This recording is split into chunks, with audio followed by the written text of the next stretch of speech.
Hello મિત્રો, જય શ્રી કૃષ્ણ. આપ સૌનું સ્વાગત કરું છું મારા ચેનલની અંદર. કેનેડાની અંદર પીઆરની લેટેસ્ટ અપડેટ તો તમારા માટે કહી દઉં કે જ્યાં આગળ જો તમે જોવા જાઓ તો અલ્ટિમેટલી પીએનપીવાળાનું ફોકસ થયું છે, જેમાં નંબર્સ ઓફ સિલેક્શનો વધ્યા છે અને કટ ઓફ સ્કોર ડાઉન ગયો છે. પ્લસ આ એક સારી વાત કહેવાય. એની સાથે જ અલ્બર્ટા, જે લગભગ ઘણા ટાઈમથી બંધ હતું, અલ્બર્ટાના પ્રોવિન્સના ડ્રોની અપડેટ આવી ગઈ છે.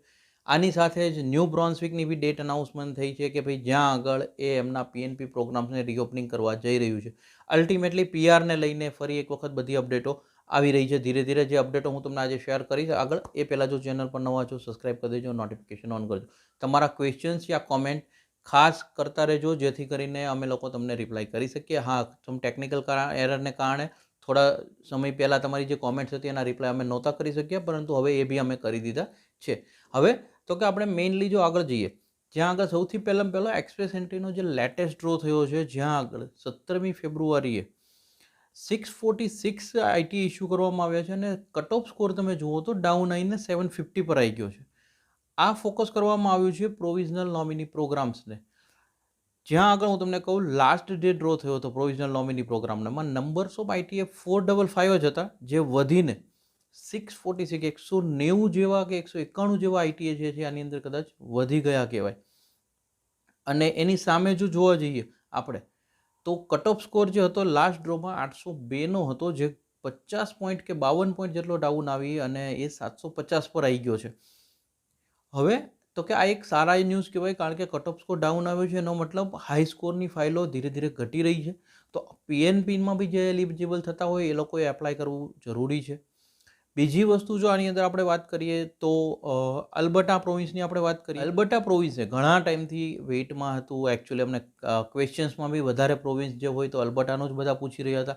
એમણે 2025ના એમના પહેલાં 3 ડ્રો પીઆરના રિલીઝ કર્યા છે, જેની અંદર હું તમને કહું, રૂરલ રિન્યુઅલ સ્ટ્રીમની અંડરમાં કટ ઓફ સ્કોર જુઓ 68નો કટ ઓફ સ્કોર છે. નંબર ઓફ ઇન્વિટેશન 190 લોકોને સિલેક્ટ કરવામાં આવ્યા છે. બીજા પ્રોગ્રામની વાત કરીએ તો એક્સપ્રેસ એન્ટ્રી શું એમણે સિલેક્ટ કર્યા છે, ડેડિકેટેડ હેલ્થકેર પાથવેને 52નો કટ ઓફ સ્કોર પર સિલેક્શનો આવ્યા છે અને 70 આઈટીએ ઇસ્યુ કરવામાં આવ્યા છે.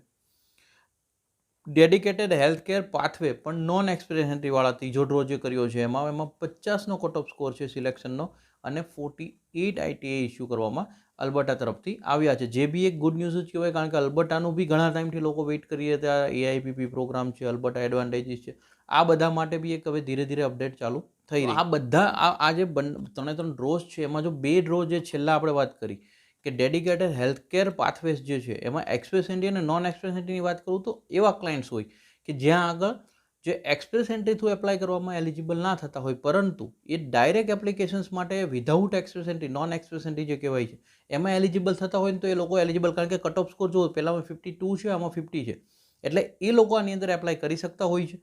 આ જ્યારે એપ્લિકેશન જ્યારે થઈ હોય ત્યારે આ વસ્તુ એક ઘણી વખતે એવું વિચારતા હોય કે ભાઈ પહેલાંમાં હું સિલેક્ટ નથી તો હું આમાં કેમ એપ્લાય કરું, અથવા તો લેક ઓફ નોલેજ ઘણી વખતે ખ્યાલ ના હોય. પરંતુ અત્યારે જો તમે આ જુઓ તો તમને ખ્યાલ આવે કે એક્સપ્રેસ એન્ટ્રીવાળાની સાથે જ એમનું સિલેક્શન બી થયું છે. કદાચ નંબર ઓછા છે કે ભાઈ પહેલાંમાં 70 છે એક્સપ્રેસ એન્ટ્રીવાળા, આ નોન એક્સપ્રેસ એન્ટ્રી છે 48 છે. તો આ રીતના બેનિફિટ્સ તમને મળી શકતા હોય છે. અને આ સાથે જો આપણે ત્રીજી અપડેટ પર જઈએ, જ્યાં આગળ ન્યૂ બ્રોન્સવિક જે રીઓપનિંગ થવાના એક વિડીયો ઓલરેડી મેં ચેનલ પર શેર કરેલો છે, એ ફાઇનલી રીઓપનિંગ થવા જઈ રહ્યું છે. જ્યાં આગળ અત્યારે ડેટ આવી રહી છે કે માર્ચના સ્ટાર્ટિંગમાં જ તે કદાચ એ ડ્રોઝ સિલેક્ટ કરવાના ચાલુ કરશે, જેમાં ન્યૂ બ્રોન્સવિકની જે ઓનલાઈન પોર્ટલ એપ્લિકેશન છે એમાં જે લોકોની ફાઇલો હશે એને ફોકસ કરવામાં આવશે. આ જે ફાઇલો છે એ અલ્ટિમેટલી 365 ડેઝ સુધી એ રહેતી હોય છે ત્યાં આગળ, એટલે એ પ્રમાણે સિલેક્શનો કરવામાં આવશે.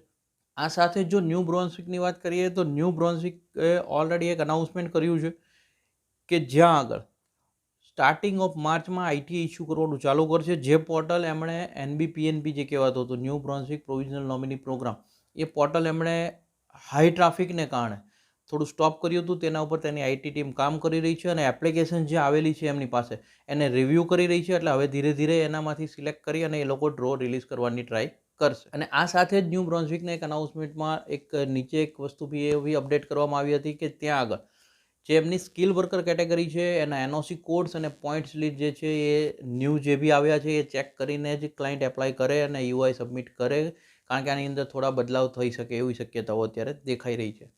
આ જે બી માહિતી આવી છે આની એક લિંક હું ડિસ્ક્રિપ્શનમાં નાખું છું, તમે ત્યાં જઈને આને રીડ બી કરી શકો છો. બીજી વસ્તુ કે કદાચ તમારા કોઈ કન્ફ્યુઝન્સ હજી બાકી છે, સવાલો છે, તો કોમેન્ટ કરતા રહ્યો, મેક્સિમમ લોકો સુધી શેર કરતા રહ્યો. Spread education, support education. અને આપણે બીજી ચેનલ જે છે @HM Visa Counseling, પ્લીઝ એને બી વિડીયો શેર કરો, એના બી સબસ્ક્રાઈબ કરો, જેથી કરીને મેક્સિમમ લોકો સુધી આપણે માહિતી પહોંચાડી શકીએ. Thank you so much. જય હિન્દ, જય ભારત.